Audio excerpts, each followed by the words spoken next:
Olá, montenegrinos, internautas, ouvintes desse podcast. Está começando mais um episódio do Papo de Montenegrino. Semanalmente estamos aqui trazendo entrevistas, informações, curiosidades, dicas, sempre pensando global, mas olhando o local.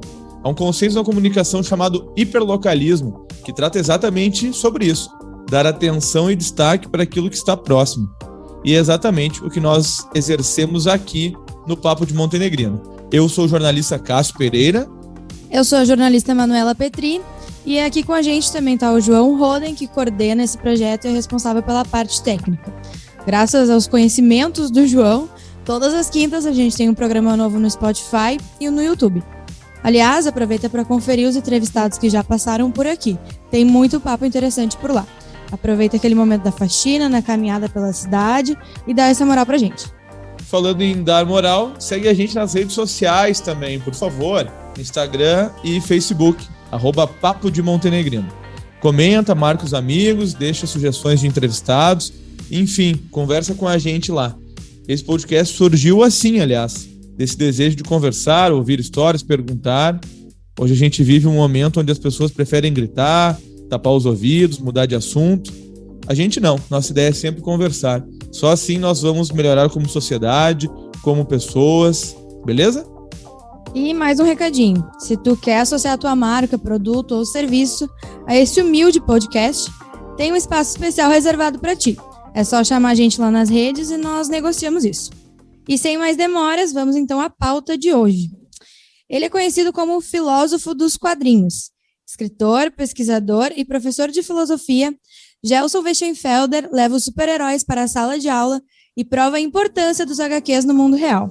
Inclusive, a tese de doutorado dele foi os super-heróis das histórias em quadrinhos como recurso para a promoção de resiliência em crianças e adolescentes em situações de risco. Gelson, é um prazer falar contigo, seja muito bem-vindo. Olá, obrigado, o prazer é todo meu. Gelson, antes da gente aprofundar um pouco o papo, queria que tu começasse contando pra gente como que os quadrinhos primeiro entraram na tua vida, né? Assim como tu entrou nesse universo e como foi a decisão de levar os quadrinhos para salas de aula.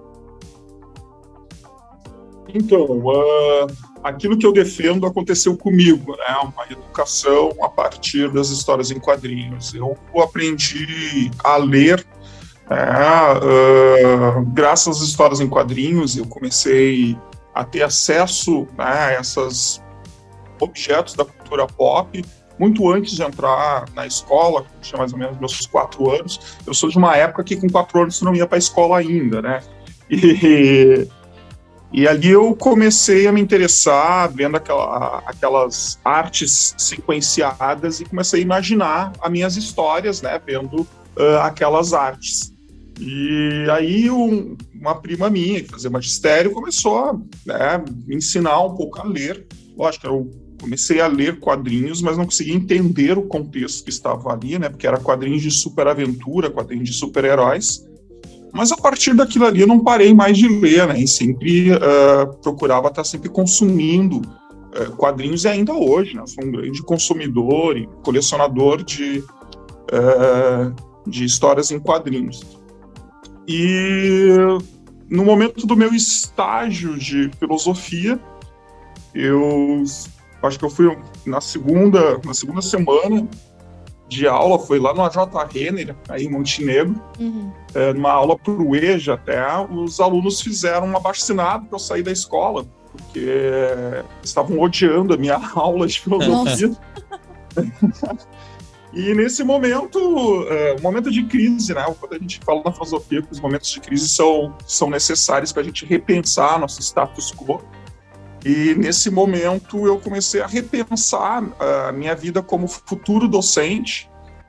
E no meu momento de estresse eu sempre procuro ver um filme ou ler um quadrinho, e ali, vendo um filme do Homem-Aranha, eu me deparei com a frase que norteia a vida do personagem, né? Com grandes poderes trazem grandes responsabilidades. E ali, naquele momento, eu percebi que aquilo tem tudo a ver com filosofia, tem tudo a ver, né, com questões e temas filosóficos que eu queria apresentar em sala de aula, e foi isso que eu fiz, né? Então, levei da sala de aula esta frase, um trecho do quadrinho, um trecho do filme, e primeiramente os alunos ficaram muito espantados com isso, mas a partir dali eu vi que eu tinha um tema gerador na minha mão, que o pessoal começou a pesquisar, trazer, né, até outros filósofos começaram a buscar, isso era lá no início da internet, e eu comecei a ir para a biblioteca, buscar algumas coisas, e aí veio alguns alunos me perguntando qual seria o próximo super-herói que eu ia trazer.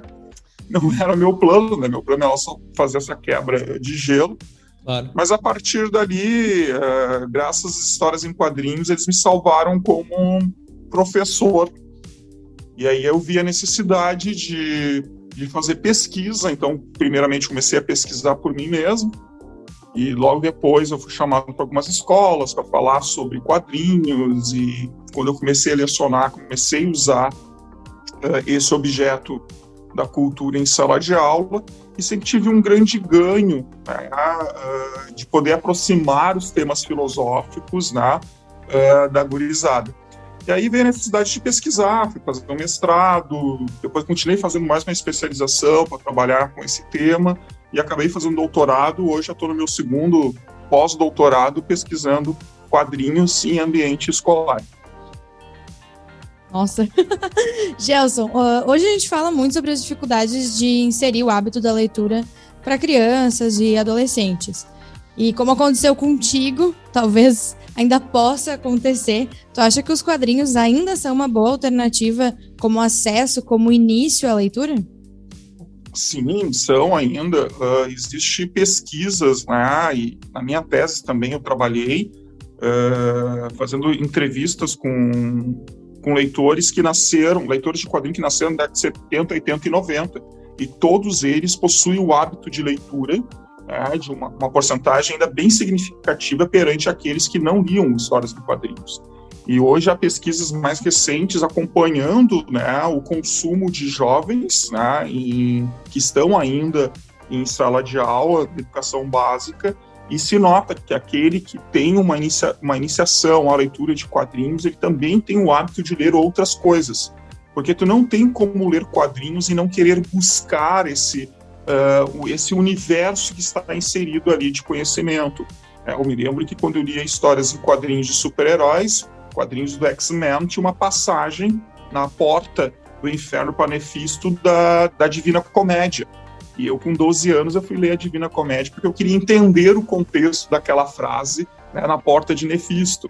Uhum. Então, o quanto existem vários chaves de leituras, né, a gente chama isso, dentro da arte sequencial, dentro das histórias em quadrinhos, que vai estimular a tu querer buscar cada vez mais, né, conhecimento. Então, isso hoje a gente nota que qualquer objeto, qualquer gênero das histórias em quadrinhos possuem isso, né? Hoje, há muitos que defendem isso, e eu também defendo, que as histórias em quadrinhos infantis, como Disney, principalmente Turma da Mônica, eles trazem muito mais frases do que um livro infantil, que muitas vezes é 2 páginas com o mesmo desenho e um pequeno parágrafo, enquanto em uma página de histórias em quadrinhos tem muito mais frases, é mais dinâmico e prende até mais atenção, né, de crianças que estão no início do seu hábito, do seu letramento, né, no início do seu hábito de leitura, e consegue ter um prazer a mais na leitura por causa daquelas aventuras que estão ali inseridas. Gelson, queria ver contigo assim, sobre os desafios, cara, de aproximar esses dois mundos, né, filosofia e quadrinhos, porque, assim, aí falando algo bem de senso comum mesmo, a filosofia soa, né, como algo tão denso, abstrato, né, e os quadrinhos com essa característica de cultura de massa, cultura pop, popular, né, como é que é o dia a dia da aproximação desses dois mundos? Ao mesmo tempo que é tão fácil, faz uma diáspora também. Como eu já dizia, né, Platão, é possível filosofar sobre todas as coisas, por que não filosofar com os quadrinhos? E o próprio Sócrates, que queria sempre popularizar a filosofia, fazendo filosofia de praças, né, E hoje a filosofia ela se tornou tão academicista e muitas vezes até distante, né, da população, e o quanto ela é necessária, né, para a população poder refletir sobre as coisas da vida e tudo que está em sua volta. O que eu pretendo é mais ou menos isso, né, é utilizar hoje um objeto cultural que é massivo, principalmente, né, nessa última década, né, que os personagens estão saindo das histórias em quadrinhos, cinema, série, animações. Hoje tu encontra na camiseta de alguém, no estojo, na mochila, e o quanto tu pode aproximar com temas filosóficos, temas científicos que estão inseridos ali dentro. Então, o quanto é necessário se fazer aproximar os temas científicos, os temas filosóficos, as reflexões dessas, né, que estão sempre presentes nas histórias em quadrinhos. É simplesmente fazer essa ponte entre esse mundo de conhecimento, que muitas vezes está trancado dentro do mundo acadêmico, né, e levar isso para a grande massa a partir, né, de objetos que são conhecidos deles, né? Então, o quanto a ciência a gente tem que fazer isso, né? Que antigamente a gente pegava um objeto e descobria ele, um objeto desconhecido, tornando ele conhecido. Hoje a gente tem que pegar aquilo que é conhecido e tornar estranho novamente. E o quanto fazer isso com quadrinhos está sendo muito prazeroso para mim, né? E ao mesmo tempo também é muito prazeroso para o aluno que está ali, né, já se deparou com determinados temas, mas nunca conseguiu fazer uma grande aprofundamento, né, filosófico, antropológico ou social nesses contextos. Então, é bacana pegar esse instrumento, esse objeto conhecido, tornar estranho e começar a rever ele, né, porém com um olhar filosófico, educacional, né, científico. Certo. Gelson, no livro Homens de Aço, super-heróis como tutores da resiliência, tu fala sobre como as narrativas dos quadrinhos conversam com o universo que é comum a muitos leitores. Eu te pergunto, os super-heróis podem ajudar a ressignificar momentos, situações, inclusive traumas? Podem e auxiliam muito. Há muitas entrevistas, né, realizadas nessa pesquisa que eu fiz, que esse livro é um resultado de uma pesquisa, e muitas pessoas conseguiram se sobressair a situações de vulnerabilidade social, traumas e vários outros problemas, graças aos exemplos, né, que os super-heróis estavam passando. Então, eu sempre vi os super-heróis como determinados modelos, tá? Modelos éticos, modelos morais, modelos de justiça. Porém, eu comecei a deparar que os super-heróis passam por diversas situações na qual todo ser humano enfrenta no seu dia a dia, e até situações de vulnerabilidade social, questões, né, desde bullying, perda de pais, né,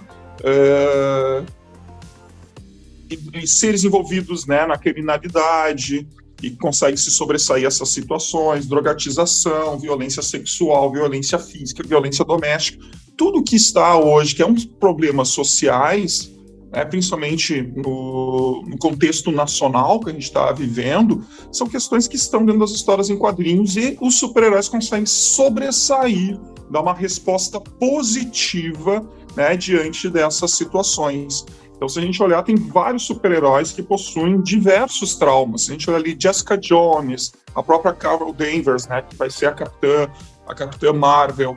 Para quem viu a série Loki, passa um pouco isso. A própria série Falcão e Soldado Invernal tem algumas questões ali que estão bem inseridas, questões sobre luto. São temas, muitas vezes, recorrentes dentro das histórias em quadrinhos. E o quanto, nessa pesquisa que a gente criou uma atividade, né, em ambiente escolar, uma intervenção, né, de desenvolvimento humano, a gente vai usar os super-heróis como fontes, né, de referências para essas crianças e adolescentes conseguirem se sobressair a seus traumas, essas situações de vulnerabilidade social, e o quanto deu muito certo, né? Comigo, nas intervenções realizadas, onde eu estava coordenando diretamente, deu mais de 90 95% das crianças e adolescentes ali conseguiram se sobressair, né? Conseguiram se tornarem resilientes.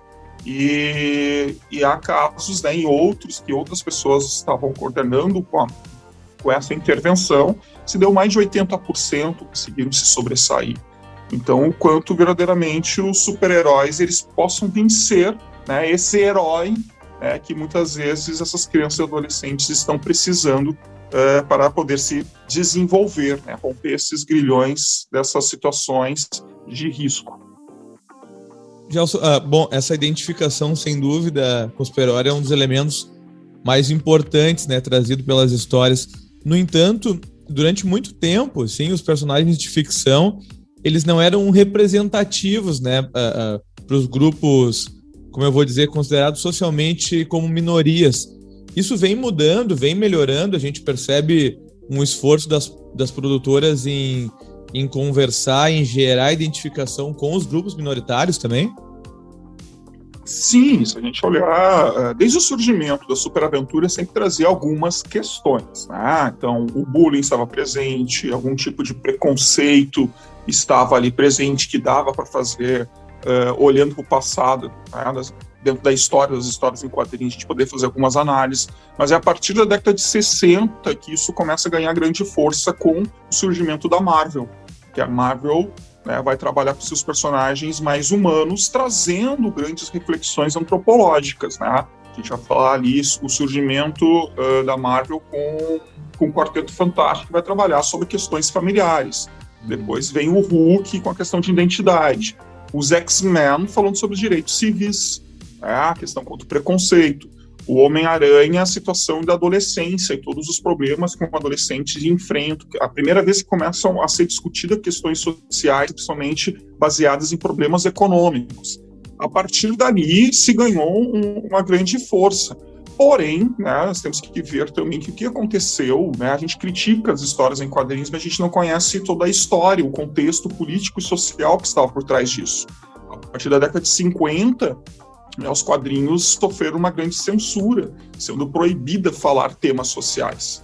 A Marvel, ela sofreu muito com isso no seu surgimento, né, e ela bateu o pé e continuou, mas existiu uma censura muito forte do governo norte-americano, sendo que aqui no Brasil muitas histórias tiveram que ser modificadas, né, por causa da censura que existia aqui no Brasil, principalmente no período de ditadura militar. Determinados temas não podiam ser trazidos para o Brasil. Então, muitas histórias que saíram, né, na década de 60, 70 nos Estados Unidos, elas foram adaptadas ou nem apresentadas aqui no Brasil. Porém, se a gente olhar a partir da década de 80, 90, começa a ter uma maior representatividade. Por quê? As histórias em quadrinhos nada mais é do que o grito social. Principalmente as grandes editoras começaram a trazer esses temas sociais como pano de fundo dos seus enredos. A gente vê até um tempo atrás, acho que foi uma das últimas entrevistas do Stan Lee. O Stan Lee vai comentar que o super-herói sempre trouxe questões de representatividade, porém algumas vezes com não tanta força. Porém, atualmente, né, ganharam muito poder, né, representativo, principalmente com a representatividade feminina, latino-americana, negra, né, e falando sobre diversidade. Então, vários temas que são tão atuais e necessários fazer esse tipo de discussão. Eu me arrisco em dizer que as histórias em quadrinhos foram as pioneiras a trabalhar essas questões sociais dentro de um objeto da cultura massiva, algo que a gente não via nos filmes, novelas ou séries desses períodos históricos, né? Então, o quanto os quadrinhos foram pioneiros em trazer isso. Só para ver um beijo homoafetivo, as histórias em quadrinhos foi o primeiro ícone da cultura a trazer isso, né? Muito antes que o próprio cinema. Então, o quanto verdadeiramente ele se torna, né, pioneiro em trazer essas questões sociais à tona e fazer reflexão a partir disso. Certo. Gelson, para encerrar, eu queria te fazer uma pergunta sobre a pandemia, os efeitos da pandemia, do distanciamento social. das consequências disso foram as escolas fechadas ou parcialmente fechadas.